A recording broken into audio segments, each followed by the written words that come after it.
You're listening to the We Are Libertarians podcast network. Find all of our shows at wearelibertarians.com. Have you ever spotted McDonald's hot, crispy fries right as they're being scooped into the carton? And time just stands still. Ba-da-ba-ba-ba. Welcome to the Chris Spangle Show. It is great to be with you today.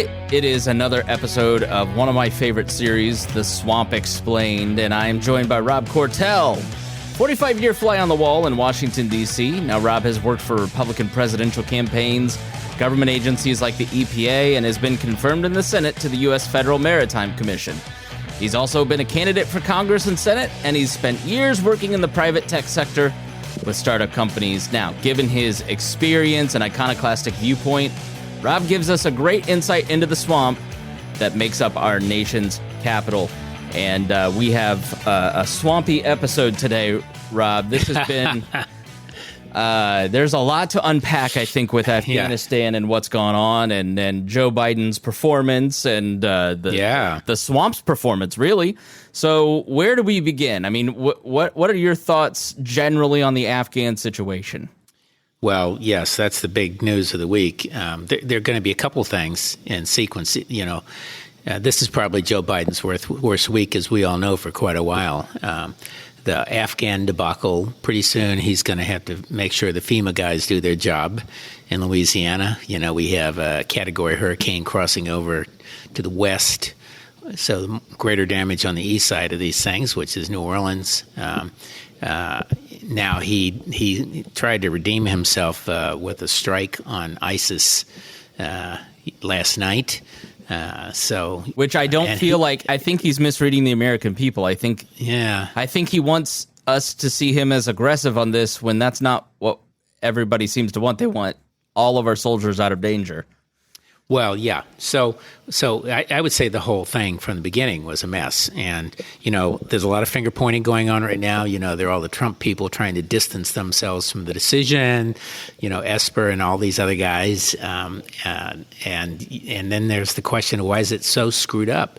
And of course, that's totally separate from the policy decision, you know.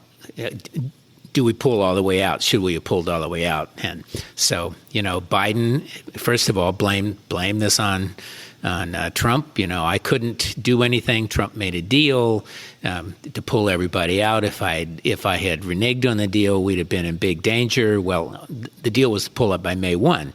And, you know, he already, quote, renegotiated it. So it was end of August. So it's not like he followed Trump's deal exactly. And I think it's worth pointing out that we had very few casualties in the last 10 years. Well, 9 years, probably 8 years. I think this is the most casualties we've actually had in one event in 10 years in Afghanistan. Yeah, since 2011. Yeah, 2011. And it's also so there are lots of things to unpack. Is it a good decision? Well, I think the population clearly wanted to be out. And I think Trump read that correctly, and I think Biden reads that correctly. But, you know, Biden also thinks he's the guru of foreign policy.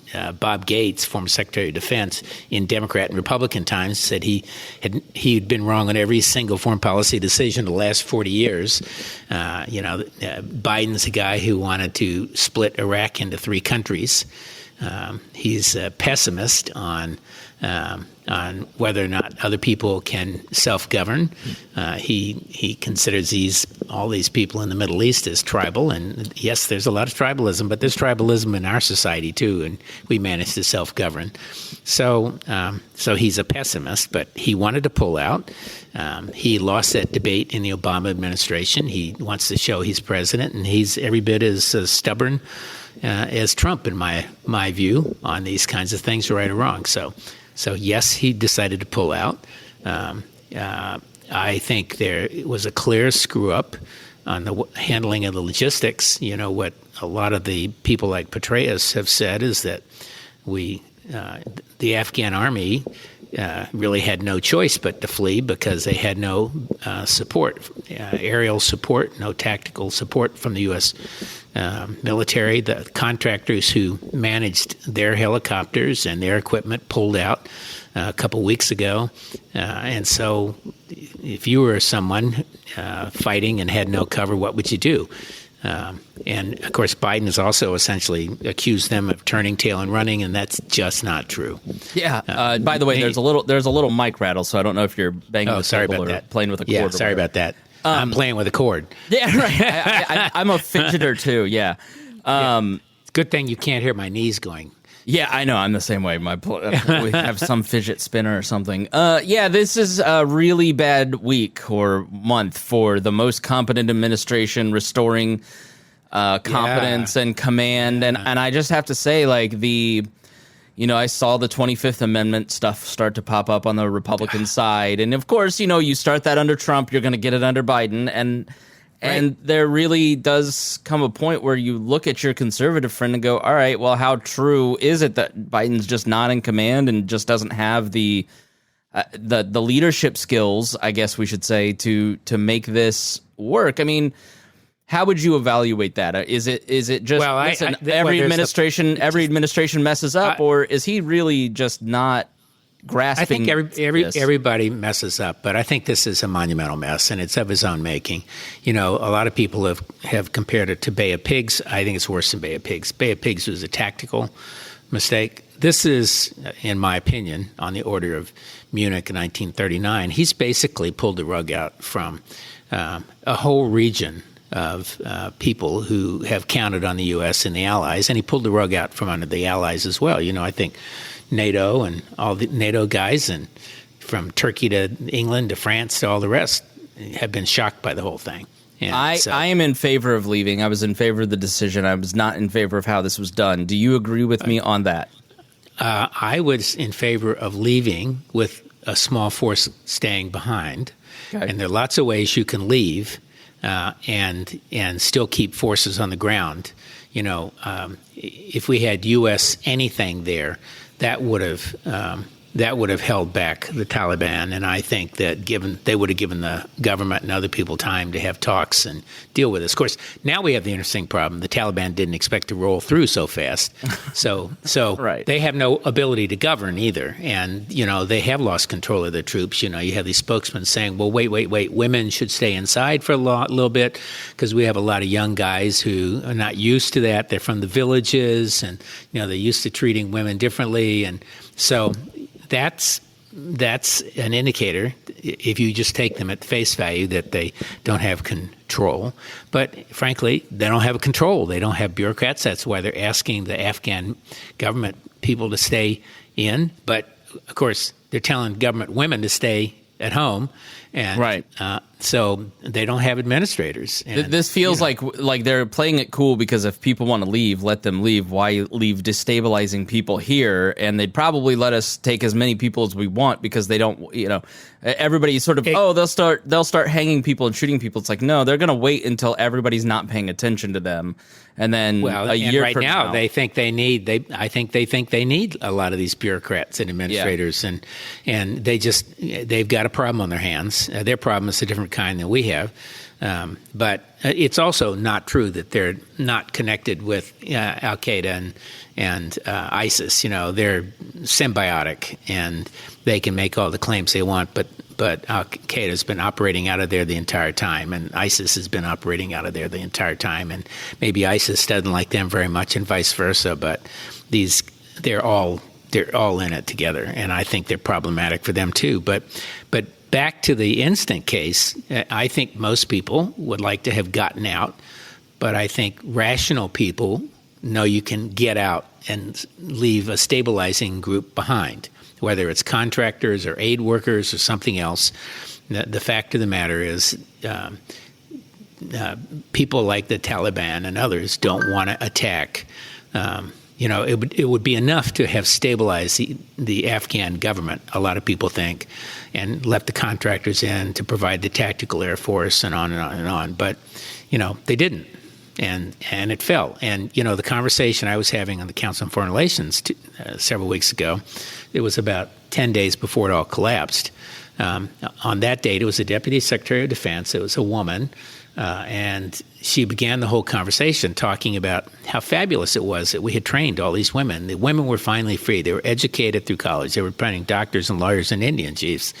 And I'm, how in the Zoom you have a little box at the bottom you can type in your comments. And I typed in my comment was, it's great that we've, educated all these women, but what's going to happen in 2 weeks and the whole government falls and they're either dead or fled. And nothing happened. And then I happened to be the second person called on, and she says, "Oh, you were the guy who made that comment." I said, "That's exactly right. And now I'd like to hear you answer the question, because the reality is they're going to fall because we pulled everybody out, and it's going to be faster than we think. It's going to be probably in 2 weeks. And what are you going to be saying then when we're trying to get out all these people? Are you ready for that?" And it was kind of mumble. Sure, we'll be ready for any exigency, and we don't think it's going to happen like that, and blah, blah, blah. And then I'm getting bombarded by generals and admirals and former ambassadors in the chat box. Thank you for asking that question. You were right.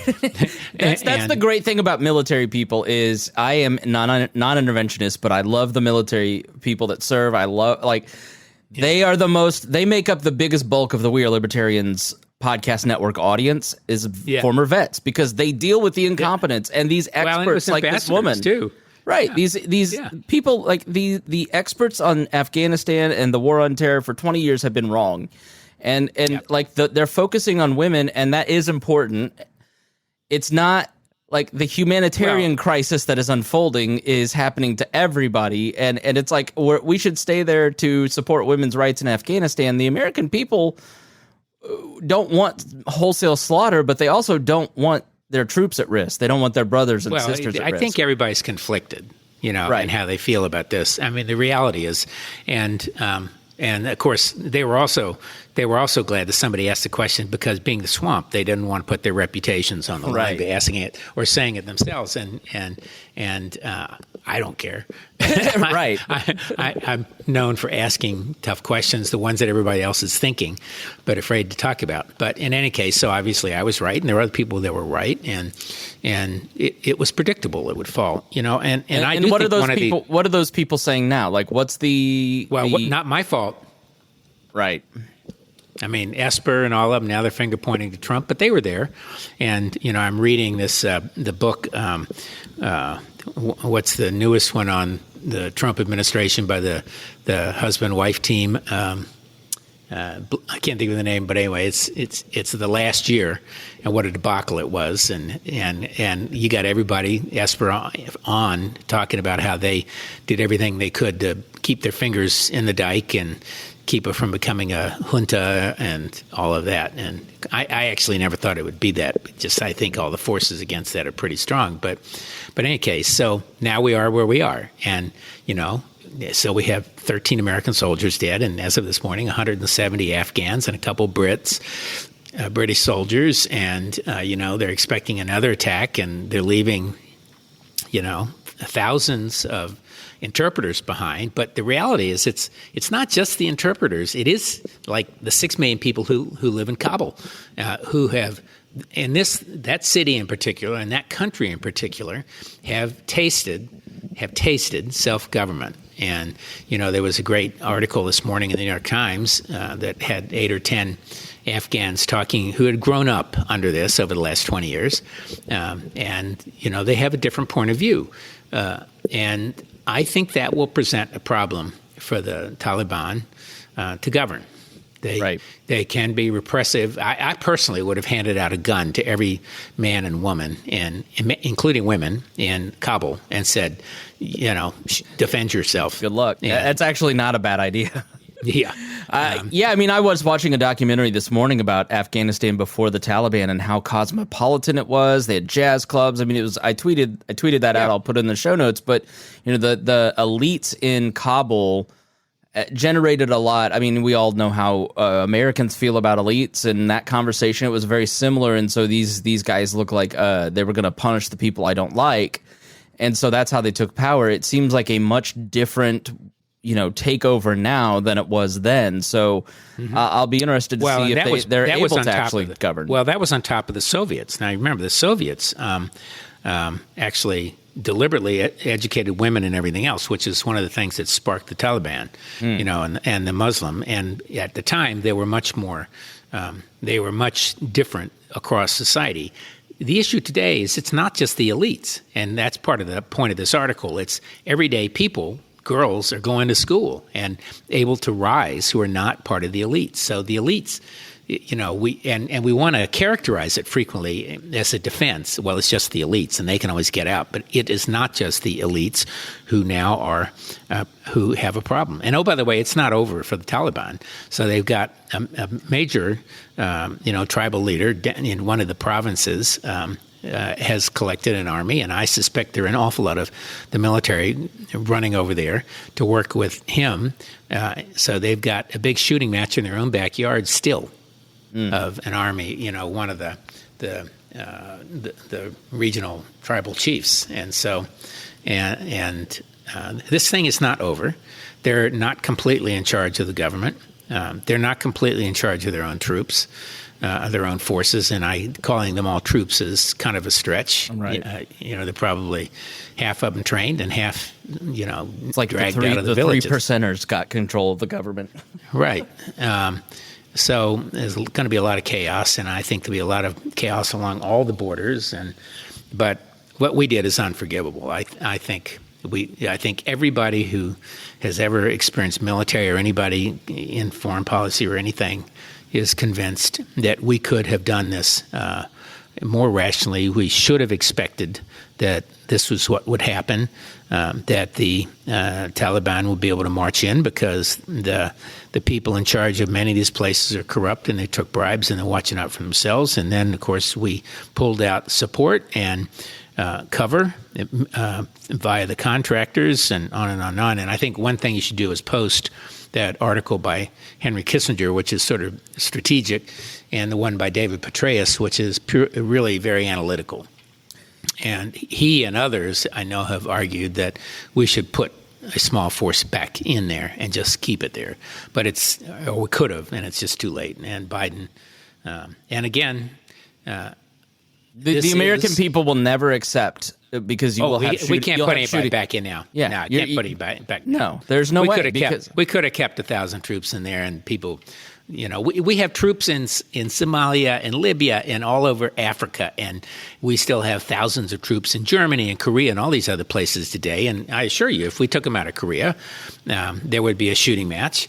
And if we took them out of some of these other places, there would be more shooting matches. And guess what?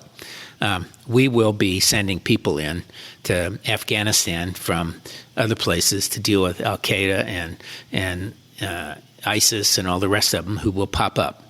It is inevitable, and it will be messier than if we had a body of 1,000 troops in there, just kind of maintaining equipment and helping the army strategize and the government. And it's a slow process. So.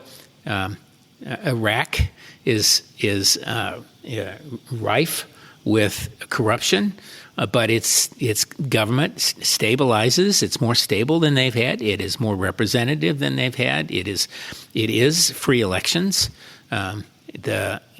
Afghanistan was getting there. These things take time. We had, as a country, hundreds of years before we were an independent country and able to self-govern. And even then, there were issues. And, I'm reading another book about the founders who were kind of after 20 years after the revolution and the Constitution, were just not sure this country would survive because of strife and factionalism and all of those things. And they called that factionalism in those days. Right. And today we call it partisan, but Iraq and Afghanistan and all these countries are going through factionalism, and it's a growth process. But so let's continue the blame game down to the Trump administration. Yeah, and I think an interesting question that I've heard from so-called experts was Trump wanted to withdraw, and the foreign policy and defense swamp basically drug their feet. And if they had actually taken him seriously instead of waiting and hoping that Biden would reverse that decision, that this wouldn't be as much of a catastrophe because there would be plans in place, that they failed to plan because they disobeyed the president, which is a breakdown of norms that continued under Biden, it seems like. How much credence do you give that argument? Well, probably some, but I think it's clear from all of the telltales coming out of the administration that Trump wanted to be out of all these places by the end of his first term, and if not earlier. And they dragged it out. And Obama wanted to be out and couldn't get out. And part of that is because the foreign policy establishment has a different long-term view than I think politicians. And you see inside the political establishment some people who have a long-term strategic viewpoint as well, but not a lot. John McCain had it. Romney and others have it. There are some in the House, and the Democrats certainly have it too, who would like to see a peaceful, stabilized world. They don't believe the world can stabilize itself without us. And so you're correct. Why is that? Because that's a common, libertarian idea, is that we need to leave South Korea. We need to leave all of these places. Why are we in 170 countries? Yeah. Why do they believe that if we leave those places, the world would destabilize? Well, this is the lesson of World War II and the nation, and there was some nation building after World War II, and these things build on themselves. Think back to the period between World War I and World War II, and the League of Nations, which essentially was utterly impotent, and we tried to punish Germany. The reparations was one of the key drivers of the angst inside Germany itself that led to the rise of Hitler, and from there we then had World War II, which was massive. That was massively destructive. Millions of people died in this, and the terror of it, and the unleashing of nuclear war, and all that, and so the lesson to those people was somebody needs to be in charge here, and America is probably the strongest, greatest nation in the history of mankind, and I still think that's probably still true. And then over the years, people have tried to, and so they build institutions. They built the United Nations, which is utterly impotent, and then they built the monetary institutions like the World Bank and the IFC and all of these, which actually are more influential because they go right in and say, "I'll give you money if you do X, Y, or Z, and if you don't." I'd also argue the nuclear weapon didn't exist after World War I, and that is a strategic thing that keeps people from hot wars, basically. Yeah, I totally agree. And so, these things just build on themselves over time. And the lesson out of World War II was we need to build institutions that are critically important to other people and countries, and that the only way to do it is together. And again, we also had them and us. We had the Russians and the communists versus us, and the godless communists, against the God-fearing Americans, and blah blah blah. And so that was another part of the equation. And as the world becomes more secular, that part of the equation doesn't fit as well. But it's we thought it was all one. What was the book? Right. The End of History. Yeah. Right. And that it was going to be all bliss. And then 3 years later, we had another war, and then 9/11, and on and on and on. So I just think that people from the strategic side of foreign policy, and this is, you can call it the swamp, or you can call it experts, or you can call it elites, or whatever, really would like to see less strife and less economic strife, and all these things are interconnected.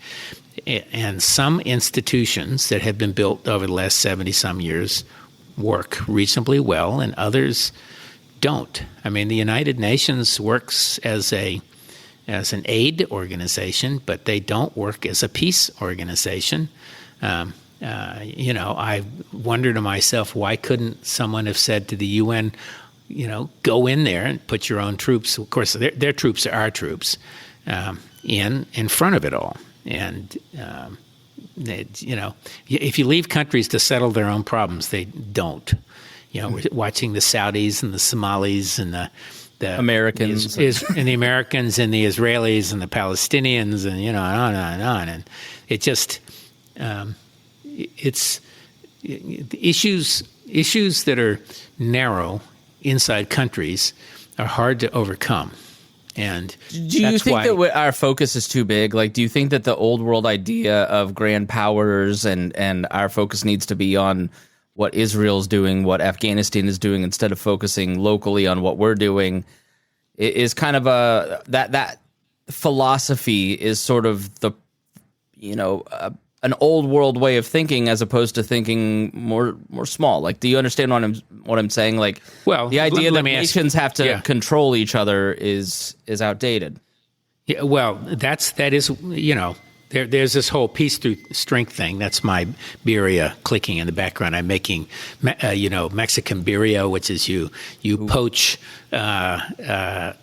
short ribs in liquid and anchovies and other kinds of things, and then you boil it down and you add more spice. Perfect. And you put it in tacos. I'm hoping it's going to stop beeping in a minute. No, if it doesn't, I'm going to. You can barely hear it. Yeah, I mean, but let me turn that around on you. Okay. If you have when you have a problem that you want to solve, a social problem, do you try to solve it yourself, or do you try to get other people to help you in your community? Yes, I think that the idea that in the internet age, in an age of capitalism, the idea that foreign policy and wars, most specifically, are the first tools in, I think is kind of an outdated way of thinking. I think if you have to have foreign policy and diplomacy and conversations and some mechanism for dealing with bad actors, right? If you have a bad actor in your life, you need people around you to help, like, escape that situation or end that, right? Like, so. But I think the old world, their first, you look at World War I and the lead up to that, the idea was, well, we just start shooting at each other. Like, we're going to have to go to war. And I think we've evolved over the last 100 years into thinking, all right, China was the great example, right? Like, if we open up economically and allow, marketplaces to connect, then obviously bad actors will disappear because people's financial interest overrule their desire for violence. I don't know that has. And then the Chinese saw what happened to the Soviet Union and decided that if they didn't exert themselves as a Chinese Communist Party, they would not be able to survive. They saw that. They were threatened by, the riots and everything else and all of those things, and they learned their lesson. So they're moving to contain economic individualism. Economic individualism they're happy to have, right? Because it makes all these people independently happy down at the low level, but it's not so happy at the top. They're starting to close control. Off. You're going to see this. Control. My fiance has been making her living teaching VIP Kid, which is teaching English to Chinese students. And they completely shut down the tutoring industry over the last month, and she lost her job because they're hiring only Chinese tutors to teach English now. And part of the thinking is that they don't want Western people talking to Chinese people. They want to close off that conversation because they don't, and it's not a wealth thing. Like, she was in a closet in her apartment teaching kids with chandeliers in their bedroom. But I just think they wanted to sever that connection between, a white American that they loved, that they liked, that they're sad isn't teaching them anymore, and wanted to, drive that idea of nationalism, that Chinese are superior, and so these teachers are better. The people that will ultimately harm are the Chinese trying to learn English, because English is, we think of Chinese as complex. It's mainly because we're not used to the types of sounds and all of the rest of that. But English is incredibly irregular and nuanced, and really is an amalgam of dozens and dozens of other languages. So the nuance of English is where you will see it. And I frequently, in my past, have had native Chinese speaking English and miss the mark because they don't understand the nuance of that. And that will ultimately harm them. So, all right. So while it's not good for your fiance. No, it's not. But we've got other plans. So this episode is brought to you by Shopify. Upgrade your business with Shopify, home of the #1 checkout on the planet. Shop Pay boosts conversions up to 50%, meaning fewer carts going abandoned and more sales going cha-ching. So if you're into growing your business, get a commerce platform that's ready to sell wherever your customers are. Visit Shopify.com to upgrade your selling today. I saw an interesting point from a rabid Democrat that Donald Trump didn't protect the Kurds, and so therefore all of the idea that Trump would have done better is sort of stupid because he didn't protect our allies then. Why would we think that he would do this now? How much blame do you put on Trump? Do you agree with that person's assessment? I don't think Trump would have done it better.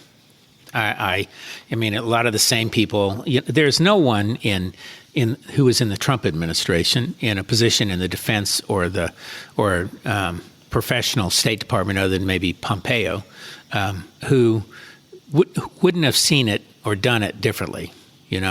I think the reality is that everybody would like to have pretended they were not going to fall. And it is possible they would have done it a little more regularly and maintained the contractors in. But frankly, I suspect the Biden people would prefer to have maintained it in a different sequence. And they were driven by the president to move it out. And so that was a mistake. And I don't think it's a mistake that the Trump people would not have made. And I take all the Esper and all the rest of these guys with a grain of salt. You don't trust Mike Pompeo?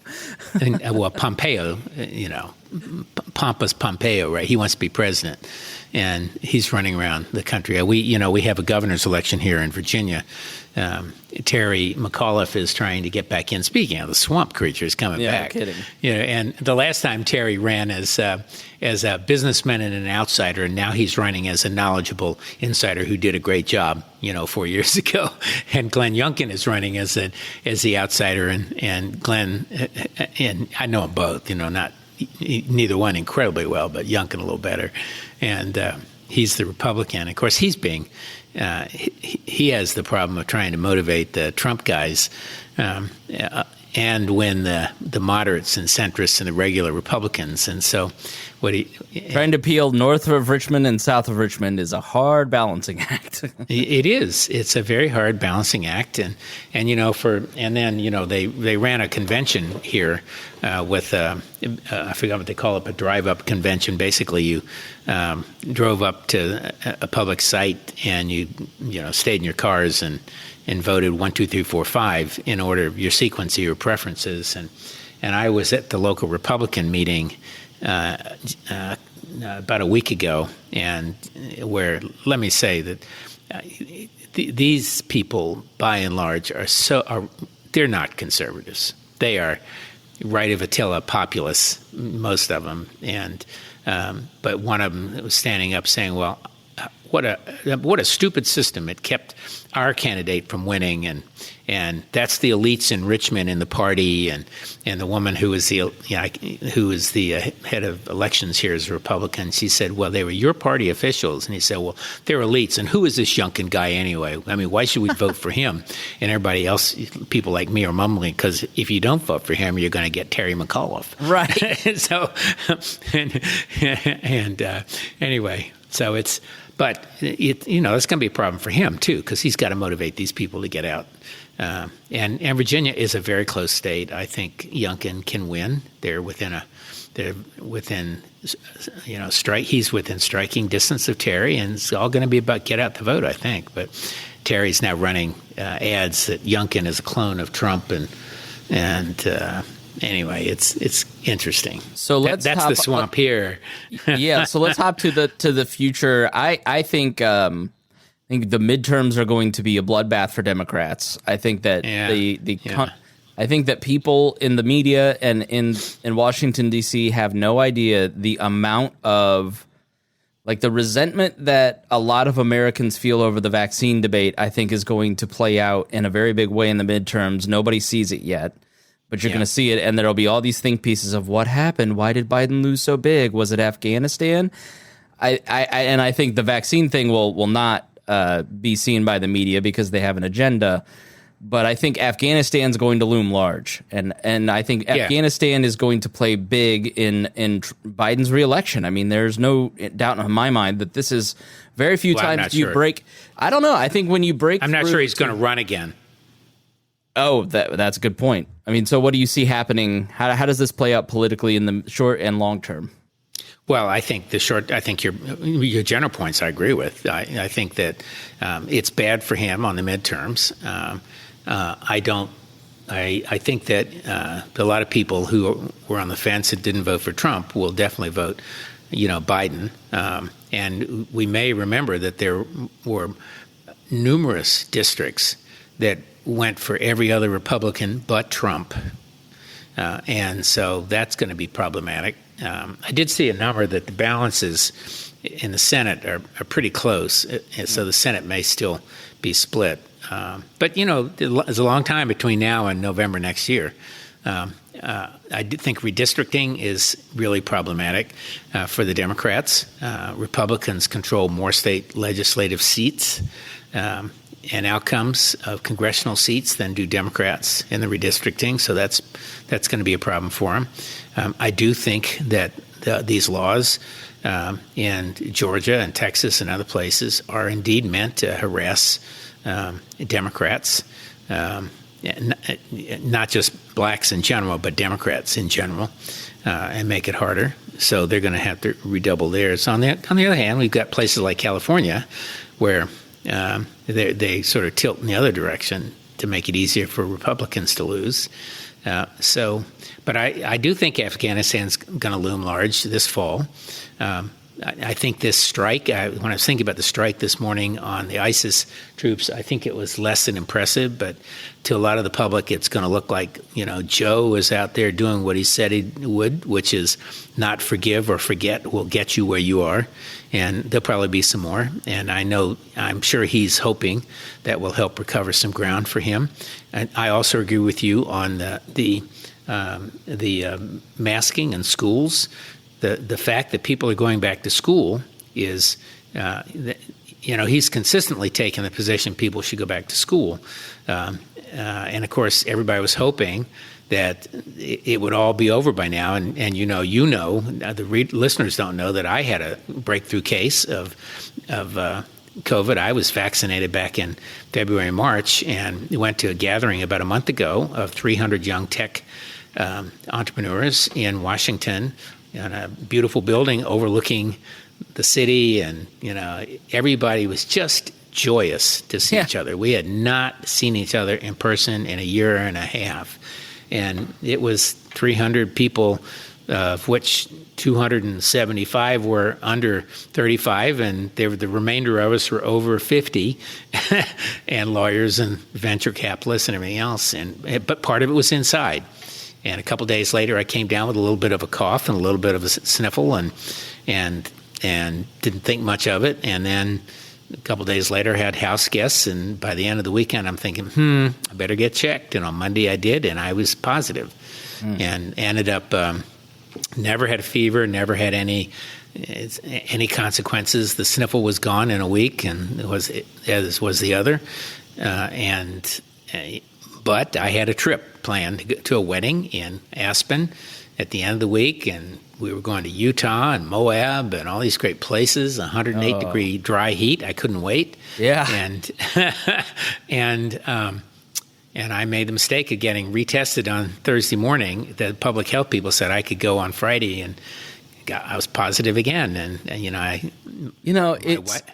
June was great, wasn't it? June was great. Oh, July was bad. Yeah. I mean, I went to Podcast Movement in the first week of August, and that's right when Delta was starting to trend, and it was, it was in the Delta wing of the Opryland Hotel, and it was really an uneasy experience. And the radio show host from Tennessee named Phil Valentine got it there and died. And that was just, that's I don't know. right. I won't is that where he got it? He did, allegedly. But I think that's enough conventions for me for a while. But you know what? I'm getting to the point, and I suspect most Americans are getting to the point. If you get it and you don't have a shot, it's your own fault. I am totally with this doctor who says, if you didn't get vaccinated, don't expect me to take you in ahead of my other patients. My brother was supposed to have a knee operation, replacement knee surgery, and he needs it, and it got canceled because their hospitals are full of COVID patients. And, of course, I sent him a note. I knew I was trolling him, and I said, well, you can thank your moron governor, DeSantis. and then he immediately goes in defense mode, well, how about the morons in Washington who did this or that? And you really can't – people are still defending their choices. And they defend the choice even when their choice threatens somebody else's choice and threatens people who don't have a choice. I mean, what about these people with little kids who can't get vaccinated? My granddaughter can't get vaccinated and she won't be on the next round because she's 4.5. And yet she wants to go to public school and public kindergarten, which is her right, and her parents pay the taxes for it. But she's going to be in class with kids whose parents aren't vaccinated and are therefore exposed and can give it to their kids who can give it to my granddaughter because they have a choice.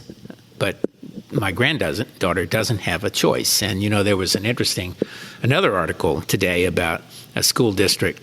I think it may have been in Texas.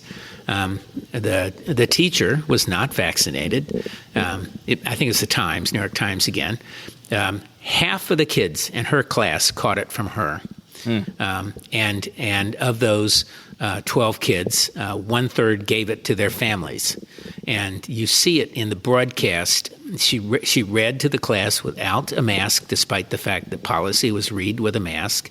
And you can see a broadcast rim in the classroom of who got it and who did not get it. And so that is the best illustration to me of the problem. And I think a lot of the public is just fed up. And it's not just now Democrats, it's Republicans and Democrats who have families and kids, and they're facing it real time. So, and I do think Biden was getting some positive lift, but the fact that it's going back down, I think he's losing momentum from that. And Afghanistan's been a big hit. He's, I think, at 44%. He was in the 50s before. I saw 41. 41, yeah. I'm sure it's going to be all over the map. There's no question. His handling of this has been a debacle, and the execution is on his watch. And he can keep saying, well, my decision was right, and maybe 10 years from now people will say your decision was right. But it's pretty hard to distract people from the deaths on our side and everybody else. And coronavirus is here too, and Delta, and we've lost control of Delta. And the fact is the country's become a petri dish with all of the unvaccinated people. They're just creating new varieties, and nobody can predict where they're going to go. The next one could maybe kill you in 3 days and get through a mask. Yeah. Viruses tend to get better, tougher, not easier. I suspect that as it gets more and more dangerous, I think that is what will drive people who are unvaccinated to get vaccinated more than mandates. Mandates create resentment, but people think in terms of their personal safety. I'm doing a special, who are unvaccinated people? What's their... Because this idea that they're all just mouth-breathing Trump people is just not true, and it's not true. And I see the doctor's point about, why should I prioritize them over other people? I have a hard time thinking that that's a humane stance, but I have a problem with what unvaccinated people. Well, I'm Darwinian about it. Right. Fair enough. But the way that unvaccinated people are being treated right now reminds me of the way anti-war people were treated at the beginning of the Iraq War. Like that, just like, I really don't care what happens to you. You're not like a person to me because you're affecting my comfort and I don't like it. And I want to fight against that notion because I just think that is... I don't think it's comparable, Chris. I mean, the reality is that the war thing is abstract to most people. The reality is, even in Vietnam, and remember years ago I was on the President Ford's clemency board, and we did a study of this. Even in Vietnam, only 3 million out of the hundreds of millions of Americans actually went to Vietnam. So it was experienced in their immediate families and all that. But for most Americans, it was abstract and it was not a real threat. Every one of us of age in that period thought we were going to go over and get killed in a swamp. But the reality is it was really only like about 1 out of 10 who were eligible actually ever ended up in a swamp. So the same thing on the beginning of the Iraq wars. That was as much then a political decision as anything else. And I do think that split very politically. And I had friends who I would see them and they would start yelling at me about George W. Bush. And I just stopped seeing people like that because I really believe you can talk about anything in a reasonable tone. But this is really personal. This is the thing that you do, meaning anybody out there, can affect me tomorrow. If you decide not to be vaccinated, and a bunch of yous decide not to be vaccinated, and all of you happen to be in a grocery store when I'm in the grocery store, you could do something to help me not get it, and I could do something to help myself not get it. But why should I also not be in that grocery store and vaccinated and not wearing a mask? Well, the reason is because everybody else is unvaccinated and not wearing a mask. And you can kill me. You can kill me if you're unvaccinated. And that is what it's about. And I have a problem with that, And as I say, I'm Darwinian. If you get it and you're unvaccinated for any reason, if you've got a medical reason, fine. Got a religious reason, well, I pity the religion, but that's a problem. But it's okay.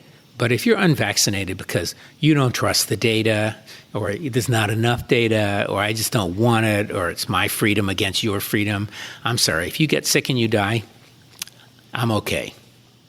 Fair enough. All right. These people get weeded out. So we end every episode talking about food. Yeah. And you've given us a preview, but what are you cooking right now?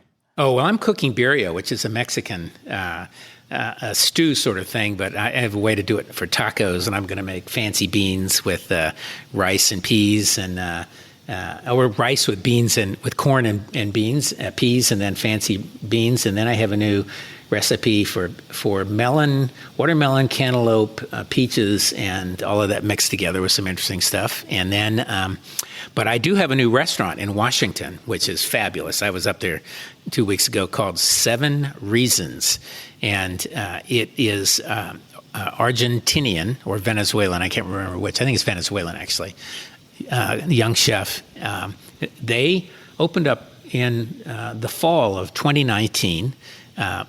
Promptly were named one of the best restaurants in America. Got a couple stars, I think 1 Michelin star. And then they had to close because of COVID. And then they reopened and did carry out, I think, and all the rest. And now they're physically open. And they're up in Northwest, kind of a little above Logan Circle, where I used to live.